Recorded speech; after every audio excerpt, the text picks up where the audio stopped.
Members are directed to uphold and maintain decorum in the House. Hey friends, Adam here. Let's talk real stuff. So what just happening right now, Trump's congressional address became the most humiliating in modern history. A half-empty chamber, senators walking out mid-speech, a congressman escorted out by security, members holding liar and king signs, and over a dozen lawmakers boycotting entirely to protest outside. Holding up signs with pointed messages and refusing to applaud. The Democrats' message was that this was not normal, as they heard the longest and, according to the House Minority Leader, most divisive ever presidential speech to Congress. As tradition dictates, the Democrats' official rebuttal to Donald Trump's speech came shortly afterwards. So I promise to be a lot shorter than what you just watched. From newly elected Senator and ex-CIA analyst Elissa Slotkin. Do his plans actually help Americans get ahead? Not even close. Senator Mark Warner walked out on camera and told reporters he could not sit through hours of the president's lies, accusing him of jacking up costs and wrecking the economy. I walked out of the State of the Union address early because I'd heard enough. What we saw from the president was nothing but rambling lies. Americans know the truth. Trump is wrecking our economy, spending tens of billions on an out-of-control secret police, and lining his own pockets. But here's what's most concerning to me. My Republican colleagues cheered on Trump with every lie he told. It's clear. Republicans in Congress won't stand up to the president's actions that are raising costs and making our country less safe. And it's time to flip the balance of power in Washington. Representative Al Green was escorted out of the chamber after loudly protesting the president's comments, while other Democrats held up signs reading "liar" and "king" during the address itself. At least a dozen members from both chambers publicly announced they would boycott the State of the Union entirely and join a People's State of the Union protest rally outside the Capitol instead. Getting some of those files, she's going to be reading a story from Monica Ruiz, the executive director of Casa Central. I'm not at the State of the Union speech tonight because these are not normal times, and Democrats have to stop behaving normally. And I'm not at the State of the Union speech tonight because you're not going to hear about the State of the Union. You are going to hear lie after lie. You are going to hear attack after attack. You are going to see grandstanding. The true State of the Union is this. This union is in crisis right now. Our cities are under attack by lawless law enforcement. And here is what makes this even more devastating for the administration. That was just the visible rebellion on display for the cameras. Behind the scenes, Republican senators were taking concrete action that goes far beyond symbolic protest. Senator Tom Tillis, a Republican, vowed to block all Federal Reserve nominations after the president's Department of Justice launched a criminal probe into Fed Chair Jerome Powell. On Friday, the president nominated former Fed Governor Kevin Warsh for Fed chair after Powell leaves. But now at least one Republican is trying to put the brakes on that confirmation. Once again, we're talking about North Carolina Senator Tom Tillis. He says he will not support any new Fed chair until the Justice Department resolves its investigation into current chair Jerome Powell, who I believe steps down in May. Now, Tillis argues the Fed's independence is too important to rush a confirmation while a federal probe is still open, and says the Senate needs full transparency from the DOJ before moving forward. But the White House says if this hold continues, it will put the economy at risk. Tillis called the probe an attempt to undermine the independence of the Federal Reserve. Senator Lisa Murkowski, another Republican, called the Powell probe clearly coercion and said Congress should investigate the Department of Justice. A president speaking to a half-empty chamber, senators walking out, members getting escorted out, Republican senators blocking nominations and calling for investigations of the DOJ. This is what it looks like when the partisan protection wall around a president's most extreme institutional overreach develops the most consequential cracks. Stay with me, because I am going to break down exactly what happened, exactly why Republican defections matter more than Democratic protests, exactly what the Fed independence fight means, and exactly why thousands of No Kings rallies across the country suggest this rebellion is not just inside the Beltway. Let me start with the actual documented facts, because every element of this story is grounded in real congressional behavior from actual named members in the most formally verified journalistic accountability format. Warner walking out and saying he could not sit through Trump's lies is documented and real. Green being escorted out for protesting is documented and real. The liar and king protest signs during the address are documented and real. The dozen-plus boycotters joining the People's State of the Union counter-programming coordinated by Move On and Midas Touch with lawmakers and citizens affected by the president's policies is documented and real. Senator Tillis vowing to block all Federal Reserve nominations after the DOJ launched a criminal probe into Fed Chair Jerome Powell and calling it an attempt to undermine the independence of the Federal Reserve is documented and real.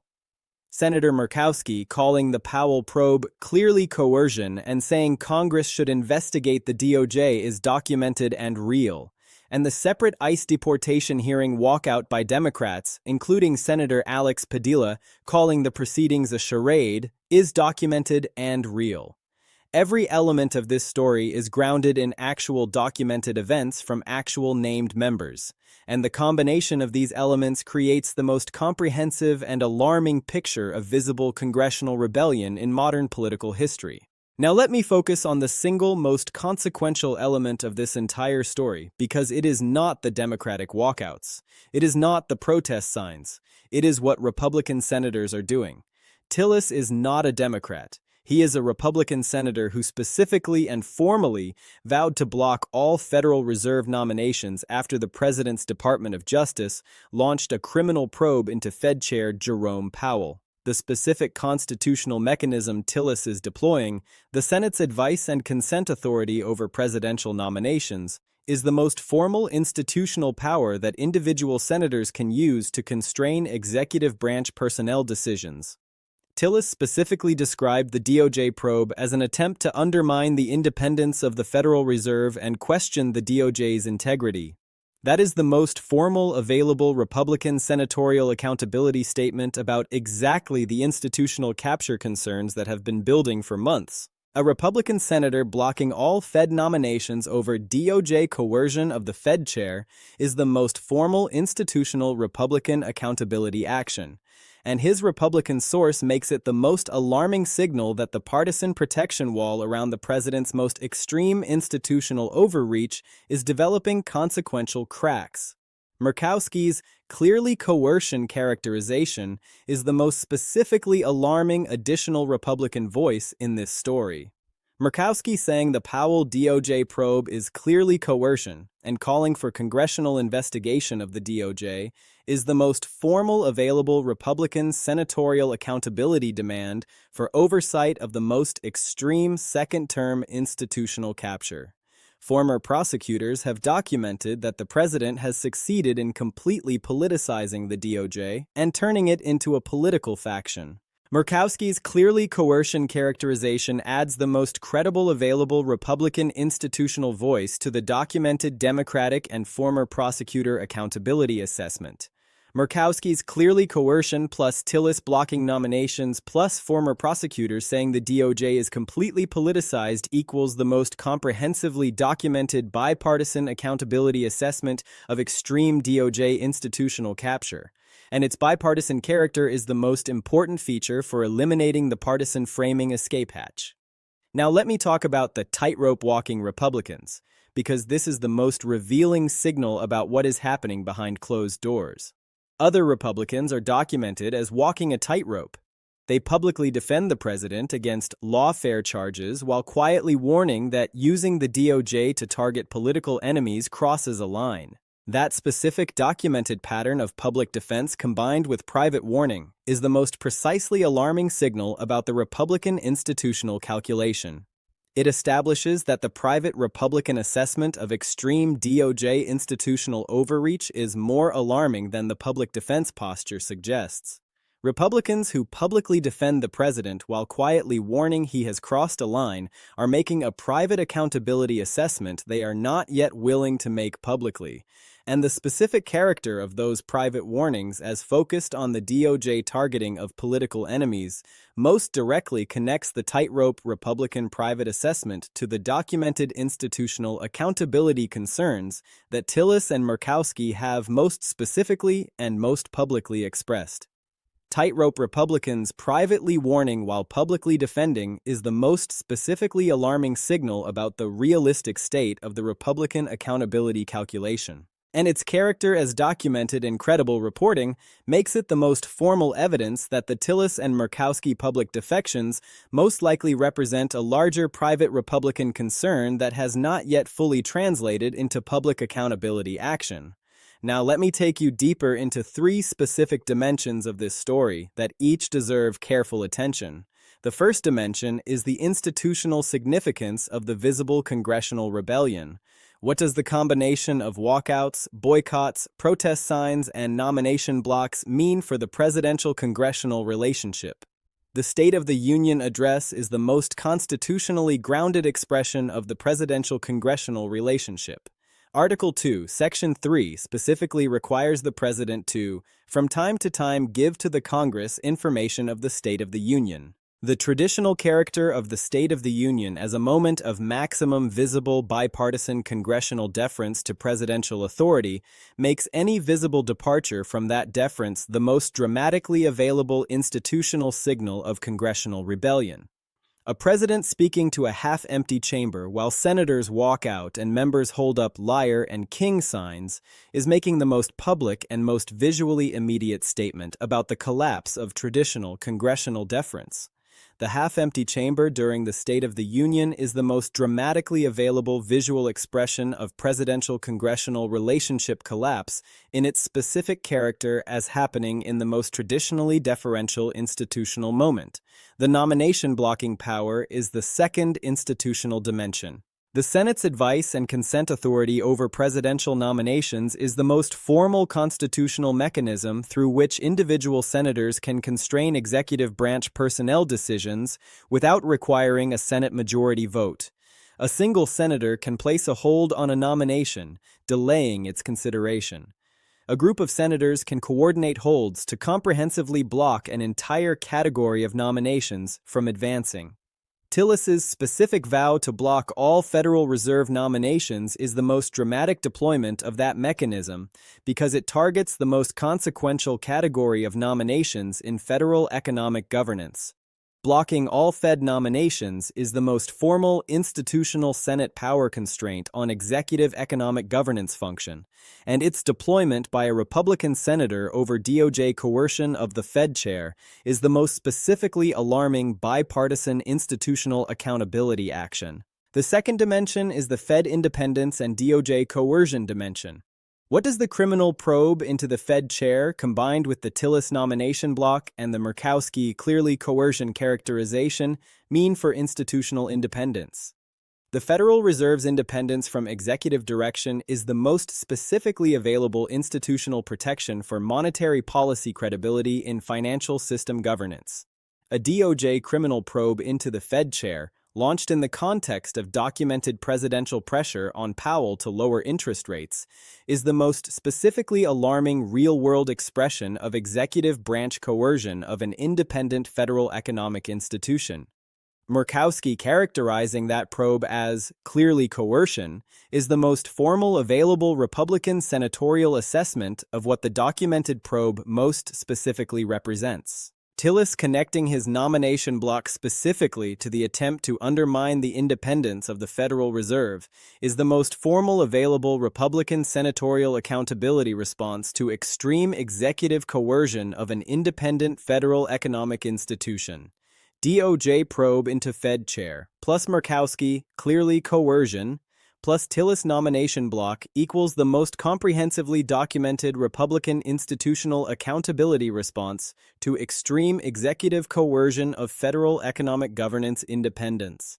And its bipartisan character is the most important signal for Senate majority calculations. The third dimension is the No Kings protest convergence. What does the connection between street-level nationwide rallies and congressional walkouts and boycotts mean for accountability momentum? The People's State of the Union counter-programming, coordinated by Move On and Made Us Touch with lawmakers and citizens affected by the president's policies, most directly establishes the connection between institutional congressional walkout accountability and grassroots public accountability mobilization. A counter-programming event outside the Capitol where lawmakers join everyday citizens to provide an alternative accounting of the State of the Union is the most dramatic expression of convergence between institutional and grassroots accountability. Thousands of No Kings rallies organized around the president's attempts to rule by decree are happening across the country, outside big cities, in the most specifically alarming geographic signal. The accountability mobilization is not concentrated in coastal liberal strongholds. It is dispersed across the most broadly available geographic range, including non-traditionally progressive communities. The specific framing of the No Kings rallies as organized around the president's attempts to rule by decree most directly connects street-level grassroots accountability to the formal institutional accountability concerns that Senate walkouts and congressional boycotts most specifically expressed. Thousands of No Kings rallies across the country, plus congressional walkouts, plus Senate nomination blocks, plus DOJ investigation demands, equals the most comprehensively available multidimensional accountability mobilization of the entire second term. The documented combination of Warner walking out, Green being escorted out, Liar and King protest signs during the address, and the dozen-plus boycotters joining the People's State of the Union counter-programming, together most specifically establishes the most visually dramatic and most publicly broadcast collapse of traditional presidential congressional deference. The half-empty chamber during the State of the Union is the most immediately alarming visual signal of presidential-congressional relationship breakdown.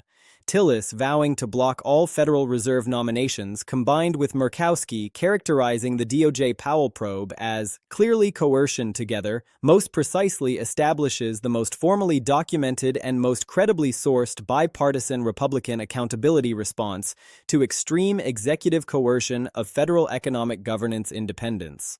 These two specific Republican defections are the most consequentially alarming signal that the partisan protection wall is developing institutional cracks. The convergence of thousands of nationwide No Kings rallies organized around the president's attempts to rule by decree with congressional walkouts, boycotts, and Senate nomination blocks together most precisely establishes the most comprehensively available multidimensional accountability mobilization. This combines formal institutional congressional accountability with grassroots public accountability in the most geographically dispersed and organizationally coordinated resistance format. The geographic breadth beyond coastal liberal strongholds is the most specifically alarming signal that accountability mobilization is dispersing across the broad public in ways that threaten the myth of an unassailable popular mandate. Here is exactly what you need to watch as this story continues to develop. Watch the Tillis nomination block for any expansion to additional Republican senators holding Fed or DOJ nominations, translating individual defection into comprehensive bipartisan Senate majority constraint. Watch the Murkowski investigation demand for any formal congressional oversight action targeting the DOJ Powell probe, translating the clearly coercion characterization into formal institutional accountability proceedings. Watch the tightrope Republican private warning pattern for any signals that private concern about DOJ targeting political enemies is approaching the public accountability threshold. And watch the No Kings rally geographic breadth for any signals that nationwide dispersal is producing electoral pressure in competitive Republican-held districts. Let me leave you with the absolute bottom line. Senator Warner walked out of the president's congressional address, saying he could not sit through hours of lies. Representative Green was escorted out for protesting. Members held up Liar and King signs during the address. At least a dozen members boycotted the State of the Union and joined the People's State of the Union counter-programming. Republican Senator Tillis vowed to block all Federal Reserve nominations after the DOJ launched a criminal probe into Fed Chair Powell, calling it an attempt to undermine Fed independence. Republican Senator Murkowski called the Powell probe clearly coercion and demanded congressional investigation of the DOJ. Other Republicans are documented as walking a tightrope, publicly defending while privately warning that using the DOJ to target political enemies crosses a line. Thousands of No Kings rallies organized around the president's attempts to rule by decree are dispersing across the country beyond traditional progressive strongholds, and the convergence of institutional congressional rebellion with coordinated grassroots nationwide protest is the most comprehensively available multidimensional accountability mobilization of the entire second term. The walkouts are documented, the boycotts are real. The Tillis nomination block is formally announced. The Murkowski clearly coercion characterization is on the public record. The tightrope Republicans are documented in credible reporting. And the story of presidential power crumbling after a furious Senate walkout that stunned the Capitol is the most specifically alarming and most comprehensively documented real-world expression of what it means for traditional expressions of presidential congressional deference to collapse simultaneously across formal, institutional, and broad grassroots accountability dimensions. We are going to be right here watching every single development as this story continues to unfold. Drop a comment below and tell me what you think. Does the documented congressional rebellion, including Tillis nomination blocks, Murkowski investigation demands, and tightrope Republican private warnings, escalate toward comprehensive bipartisan Senate majority constraint on extreme institutional overreach? Or do partisan protection mechanisms and loyalty enforcement contain Republican defection below the threshold where consequential institutional constraint materializes? I want to hear from you. I will see you in the next one.